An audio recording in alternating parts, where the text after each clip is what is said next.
रामकृष्ण हरी बंधूनो. मी advocate Bandu Kashid. बंधूनो, आज विजयादशमी. विजयादशमीच्या आपणा सर्वांना हार्दिक शुभेच्छा. बंधूनो, विजयादशमीच्या निमित्तानं मी आपल्याला एक संदेश देऊ इच्छितो.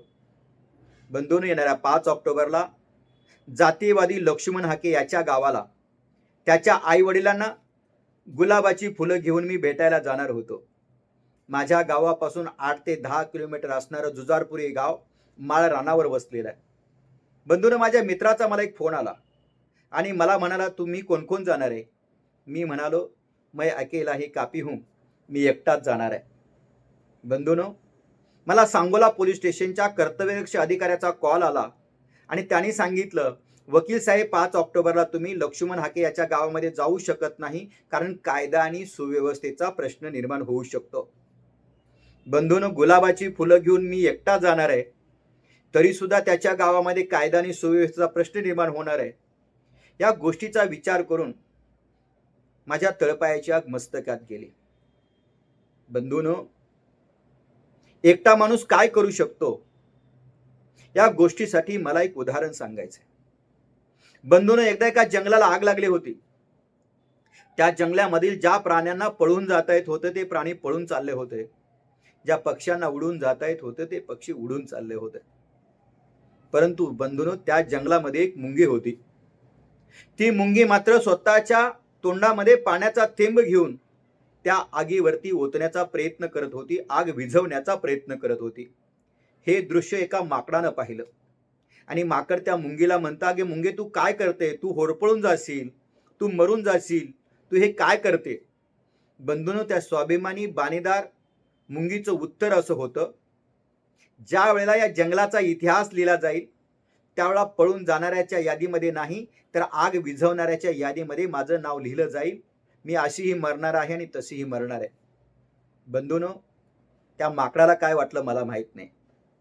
बंधूनो, ते माकड सुद्धा त्या मुंगीला सहकार्य करू लागलं. बघता बघता सगळ्या पशुपक्षी तिथं आले, सर्व प्राणी आले आणि सर्वांनी प्रयत्न करून ती जी जंगलाला लागलेली आग होती ती आग विझवली. महाराष्ट्रातील तमाम मराठा बांधवांनो, या उदाहरणातून आपण काय घ्यायचं हे तुम्ही लक्षात घेतलं पाहिजे. बंधूनो, राजे आहेत मराठा समाजामध्ये. बंधूनो, उद्योगपती आहेत मराठा समाजामध्ये. बंधूनो, मंत्री आहेत, संत्री आहेत, मुख्यमंत्री आहेत मराठा समाजामध्ये.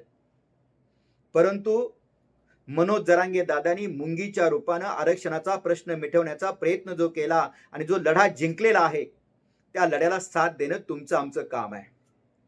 माझ्यामुळं काय होणार आहे हा विचार बंधूनो तुम्ही करू नका.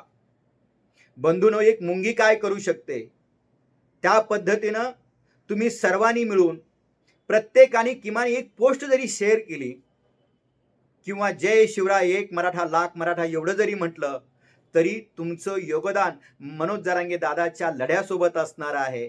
मराठा समाजाला, गोरगरिबांच्या लेकरांच्या आरक्षणाचा प्रश्न मिटवण्यासाठी तुमचा सहभाग असणार आहे. म्हणून विजयादशमीच्या निमित्तानं बांधवांनो तुम्हाला सांगतो, मनोज जरांगे दादासारख्या रामाला साथ देण्यासाठी, मराठा समाजाला विरोध करणाऱ्या जातीयवाद्यां रावणांचा वध करण्यासाठी तुम्ही सर्वांनी मनोज जरांगे दादाला सहकार्य केलं पाहिजे.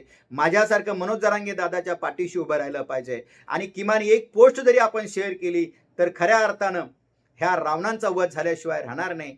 विजयादशमीच्या आपणा सर्वांना एवढ्याच शुभेच्छा देतो. जय हिंद, जय महाराष्ट्र. एक मराठा कोटी मराठा, एक मराठा कोटी मराठा. रामकृष्ण हरी, रामकृष्ण हरी.